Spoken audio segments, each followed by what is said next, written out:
আপনাদের দোয়ায় আমি ভালো আছি। আপন লাভ সাইলেন্ট পরিবারের পক্ষ থেকে আমি আছি আপনাদের সাথে, আমি আপন এবং চ্যানেল ক্রিয়েটার। তো বন্ধুরা, নতুন বছরের শুভেচ্ছা জানাচ্ছি আপনাদের সকলকে। আশা করছি পুরাতন বছর সব কিছু ভুলিয়ে আবার নতুন করে নতুন বছরের যাত্রা শুরু করবেন, এই প্রত্যাশাই করব। আর হ্যাঁ, ভিডিওটি না টেনে এই ভিডিওতে অনেক গুরুত্বপূর্ণ বিষয়গুলো আলোচনা করা হয়েছে, তাই ভিডিওটি না টেনে সম্পূর্ণ দেখার জন্য অনুরোধ করব এবং মা ও ভাই বোনদেরকে সবাইকে বলবো আপনারা ভিডিওটি সম্পূর্ণ দেখবেন, কারণ পর্দা সম্পর্কে অনেক গুরুত্বপূর্ণ বিষয়গুলো আলোচনা করা হয়েছে। আর গায়রে মাকরম কি, এই সম্পর্কেও আলোচনা করা হয়েছে। এছাড়াও আরও কিছু গুরুত্বপূর্ণ বিষয় আলোচনা করা হয়েছে। আপনারা ভিডিওটি দেখতে থাকুন, আশা করছি আপনাদের ভিডিওটি দেখে উপকার হবে। আশা করছি বিফলে যাবে না। আর হ্যাঁ, আপনাদের সবাইকে জানাচ্ছি নতুন বছরের শুভেচ্ছা।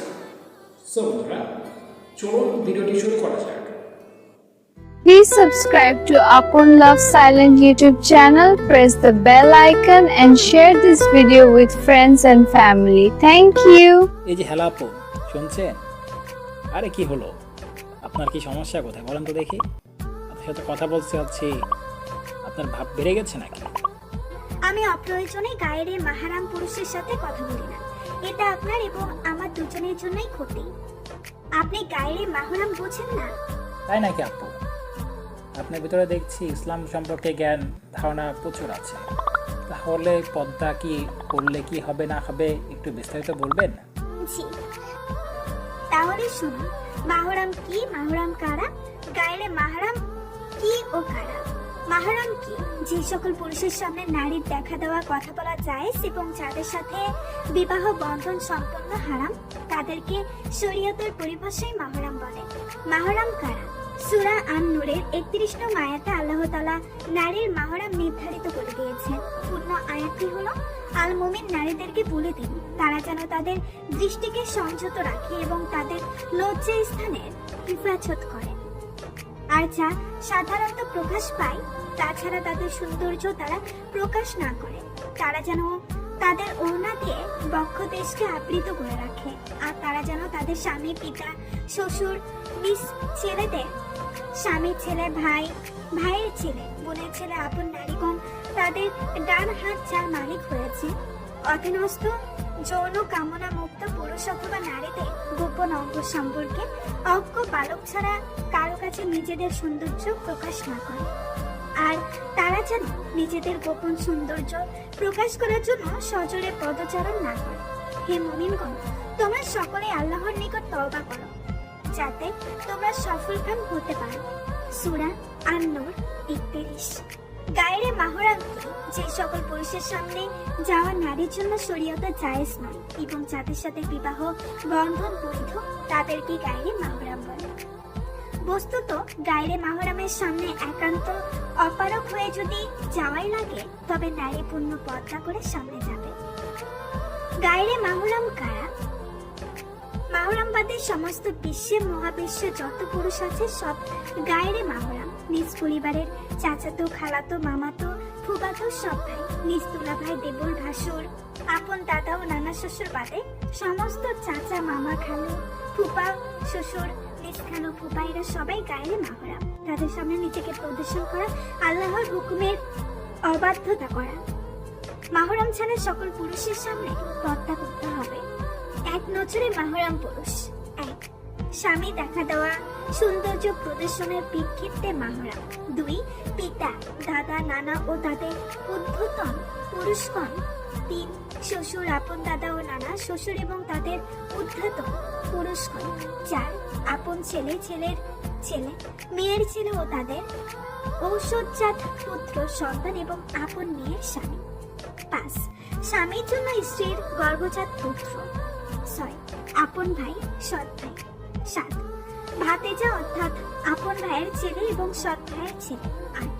ভাগ্নে অর্থাৎ আপন বোনের ছেলে এবং সৎ বোনের ছেলে। ৯. এমন বালক যার মাঝে মহিলাদের প্রতি কোনো আকর্ষণ নেই।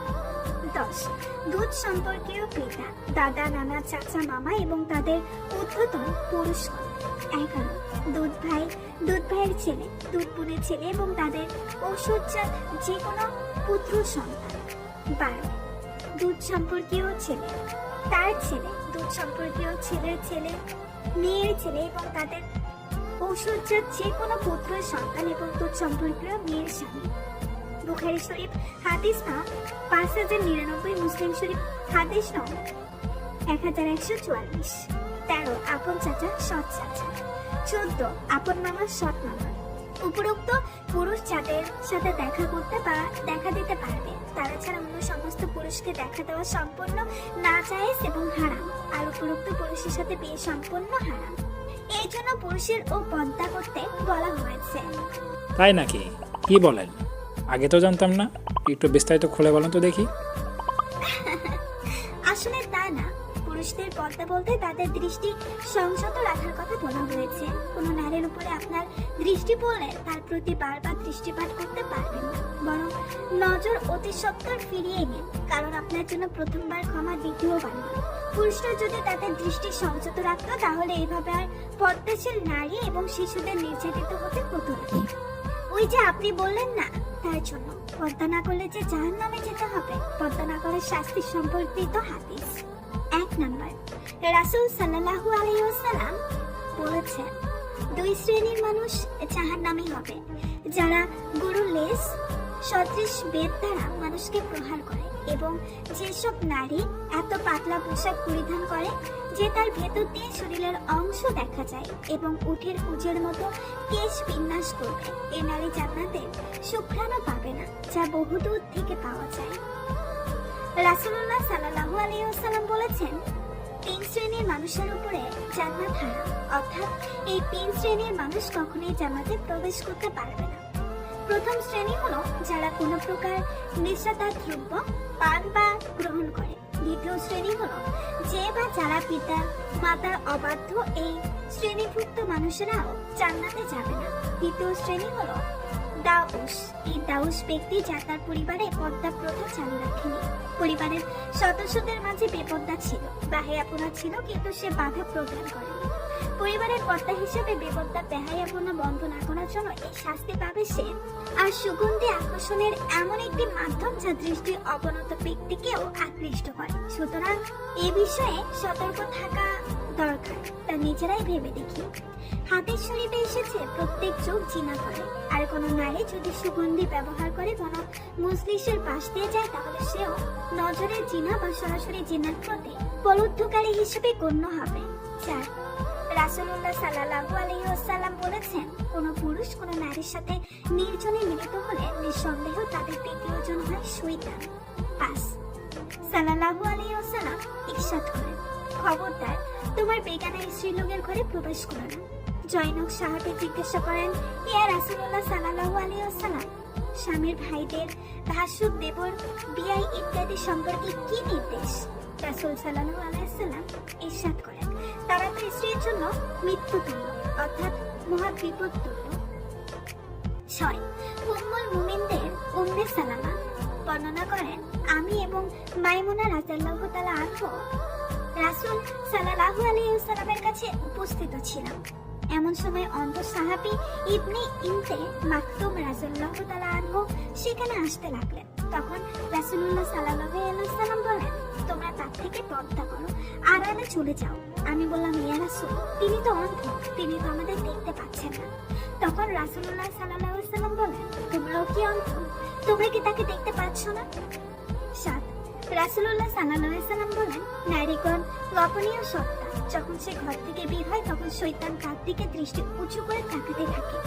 8 রাসূলুল্লাহ সাল্লাল্লাহু আলাইহি ওয়াসাল্লাম বলেন, আমার পরে নারী ফিতনা পুরুষদের সবচেয়ে বেশি ক্ষতিগ্রস্ত করবে। 9 বুড়ো প্লাগ করা ও পথখোলা পরা হারাম। বর্তমান সময়ের ফ্যাশন সচেতন বোনেরা অনেকেই বুড়ো প্লাগ করে থাকে এবং নানা রঙের নানা ধরনের পরচুলাও ব্যবহার করে থাকে, অথচ যারা এমন করে রাসূলুল্লাহ সাল্লাল্লাহু আলাইহি ওয়াসাল্লাম তাদেরকে অভিশাপ দিয়েছেন। কাজে তাদেরকে আল্লাহর ভয়ে এই ধরনের বর্ধিত কাজ থেকে বিরত থাকা উচিত। আব্দুল্লাহ ইবনে মাসউদ রাদিয়াল্লাহু তাআলা আনহু প্রত্যেক বর্ণিত, তিনি বলেন, আল্লাহর অভিশাপ হোক সেই সব নারীদের উপরে যারা দেহাঙ্গে উল্কি সংকীর্ণ করে এবং যারা কারায়, এবং সেসব উপর যারা ছেঁচে সরু প্লাগ করে, যারা সৌন্দর্য মানছে তাদের মাঝে ফাঁক সৃষ্টি করে, যারা আল্লাহর সৃষ্টির মধ্যে পরিবর্তন আনে। জৈনক মহিলা এ ব্যাপারে তার প্রতিবাদ করলে তিনি বলেন, আমি কি তাকে অভিশপ্ত করব না যাকে আল্লাহ রাসূলুল্লাহ সাল্লাল্লাহু আলাইহি ওয়াসাল্লাম অভিশপ্ত করেছেন এবং তা আল্লাহর কিতাবে আছে। আল্লাহ বলেছেন, রাসূল যে বিধান তোমাদেরকে দিয়েছেন তা গ্রহণ করো, আর যা থেকে নিষেধ করেছেন তা থেকে বিরত থাকো। ইবনে উমার রাদিয়াল্লাহু তাআলা আনহু হতে বর্ণিত, রাসূলুল্লাহ সাল্লাল্লাহু আলাইহি ওয়াসাল্লাম যে মহিলা পরচুলা লাগিয়ে দেয় এবং যে পরচুলা লাগাতে বলে, আর যে মহিলা অঙ্গ প্রত্যঙ্গে উল্কি সংকীর্ণ করে ও উল্কি অকীর্ণ করতে বলে তাদেরকে অভিশাপ করেছেন। শহীদ বুখারীর 5507 থেকে 5524 এবং হাদিস 10। রাসূলুল্লাহ সাল্লাল্লাহু আলাইহি ওয়াসাল্লাম বলেছেন, নারীরা হচ্ছে চাদর, এবং যদি সে গৃহের বাইরে যায় তবে শয়তান খুশি হয় তাকে বিভ্রান্ত করতে পারবে বলে। সে নারী আল্লাহর নৈকট্য লাভ করতে পারে না যতটা সে গৃহ থেকে করতে পারত। ইবনে হিব্বান ও ইবনে আবি খুজাইমা আলবানী এটিকে সহিহ বলেছেন। সিলসিলাহ আস সাহিহা 2688। এবং তিনি সাল্লাল্লাহু আলাইহি ওয়াসাল্লাম নারীদের মসজিদে সালাত আদায়ের ব্যাপারে উদ্বিগ্ন হয়ে বলেছিলেন, তাদের গৃহেই তাদের জন্য উত্তম। 11। রাসূলুল্লাহ সাল্লাল্লাহু আলাইহি ওয়াসাল্লাম বলেছেন, আমি পুরুষের জন্য নারীর চেয়ে বড় আর কোনো ফিতনা রেখে যাচ্ছি না। আর বনি ইসরায়েলের প্রথম ফিতনাই ছিল নারী সংক্রান্ত। সুতরাং লোকদের উচিত তাদের পরিবারকে ফিতনা এবং ফিতনার উপকরণ থেকে দূরে রাখা। 12। আবু হুরায়রা রাদিয়াল্লাহু তাআলা আনহু হতে বর্ণিত, রাসূলুল্লাহ সাল্লাল্লাহু আলাইহি ওয়াসাল্লাম বলেছেন, মহান আল্লাহ ও শেষ দিবসের প্রতি যে নারী ঈমান রাখে তার মাহরামের সঙ্গ ছাড়া একাকীর্ণ একদিন এক রাতের দূরত্ব সফর করা বৈধ। সহিহ বুখারী হাদিস 1088, সহিহ মুসলিম 1339। না বোঝার তো কিছু নেই, আপনি মুসলমান তো? আপনি কি জানেন রমজানের রোজা ফরজ, ফরজ নামাজের ন্যায় ফরজ রোজাও পালন করা আবশ্যক। রাসূলুল্লাহ সাল্লাল্লাহু আলাইহি ওয়াসাল্লাম বলেছেন, যে ব্যক্তি আল্লাহর রাস্তায় একদিন রোজা রাখে আল্লাহ তাকে জাহান্নাম থেকে 70 বছরের দূরত্বে নিয়ে যান। তো বন্ধুরা, দেখতে দেখতে আমাদের ভিডিওটি শেষ হয়ে গেল। আর হ্যাঁ, ভিডিওটি দেখার জন্য অসংখ্য অসংখ্য ধন্যবাদ। আপনি যদি ভিডিওটি সম্পূর্ণ দেখে থাকেন, ভিডিওটি যদি আপনার কাছে গুরুত্বপূর্ণ মনে হয় তাহলে আপনার পরিবার, আত্মীয় স্বজন, আপনার প্রিয়জনকে শেয়ার করে দেখার সুযোগ করে দিতে পারেন। আর এরই সাথে আমাদের সাথে যদি কোনো যোগাযোগ বা আপনার মন্তব্য আমাদের কমেন্ট সেকশনে জানাতে পারেন, বা আমাদের সাথে যদি যোগাযোগ করতে চান, আপনার বিষয়গুলো আমাদের এখানে কথাবার্তা যদি কোনো কিছু ভুল মনে হয় তাহলে আমাদেরকে হোয়াটসঅ্যাপ করতে পারেন বা ইমেল করতে পারেন। সম্পূর্ণ আমাদের চ্যানেল ডিসক্রিপশন বক্সে দেওয়া আছে, সেইখান থেকে আপনারা করতে পারেন। আর হ্যাঁ, অবশেষে আবারও জানাচ্ছি সবাইকে আল্লাহ হাফেজ এন্ড নতুন বছরের শুভেচ্ছা। আশা করছি নতুন বছরটি আপনাদেরকে অনেক অনেক ভালো কাটবে। ধন্যবাদ।